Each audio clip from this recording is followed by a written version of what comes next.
We begin in a city where it constantly rains and darkness never ends, and tries to start an old car, but the engine won't work.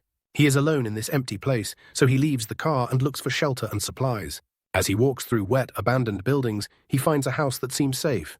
Inside, strange noises break the silence. Bannon climbs the stairs to investigate and sees a huge figure in the distance, a Nephilim. This creature feels disturbing and unreal, like something that only exists when someone is watching it. In another window, an old man turns off his light, showing that it's better not to attract attention. Bannon keeps exploring the house and finds a dead body in one of the rooms. This person probably died the same way Bannon is trying to avoid. He kneels down, takes the gloves from the dead person and puts them on. Then he finds a weapon, looks at it quickly and puts it in his backpack. He seems to know he will need it later. He takes out a radio from his backpack and tries to talk to someone. But before he can speak, he hears a muffled metal sound from somewhere in the room. When he looks around, he finds another radio hidden under the bed. When he picks it up, he only hears static noise and broken voices, but no clear response. He continues exploring and walks through a narrow hallway where he sees a number written on the wall. Someone left it there on purpose. It looks like a radio frequency. He decides to test it and adjusts his radio to that frequency. He tries to make contact and speaks, hoping for an answer, but there is only silence.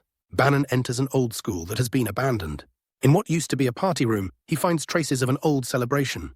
Flat balloons, fallen banners, and disco lights that are turned off. He turns on the lights with his flashlight, trying to create a party atmosphere, but only uncomfortable silence follows. He smiles briefly and tries to find some relief from the chaos. But when he shines his light into a dark corner, he sees a woman standing perfectly still. The shock makes him fall down, but when he gets up and searches the room, he finds no one. The feeling of being watched grows stronger, and the tension increases. He goes up to the second floor and hears a voice on the radio. The tension is strong, but he quickly responds and asks who is on the other side. The voice sounds rough and unclear and introduces itself as Demian. The man on the radio starts asking suspicious questions. Bannon, who has very little energy left, confirms that he has been alone for days, maybe weeks. The man becomes more careful and tells Bannon that there are dangerous people in the streets and that he prefers to avoid contact. But he was the one who left the frequencies written on the walls. He speaks quickly without giving many details, but mentions that he is hiding in a nearby building. The communication suddenly cuts off, leaving Bannon with more questions than answers. Demian explains that he heard suspicious sounds, screams and gunshots, so he decided to hide until everything became calm. Bannon asks what kind of sounds they were, but Demian says he heard screams and gunfire too. When Bannon asks for his location, the transmission cuts off suddenly. Alone again, Bannon sits down, takes out his phone, and looks at photos and audio recordings of his wife and daughter.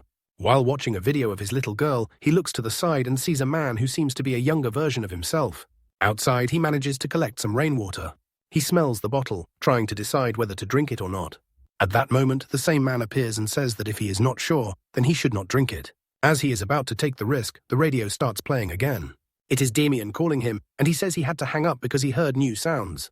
But now he is going to meet Bannon and asks him to stay calm. Bannon says he has a car they could use to escape the city, B.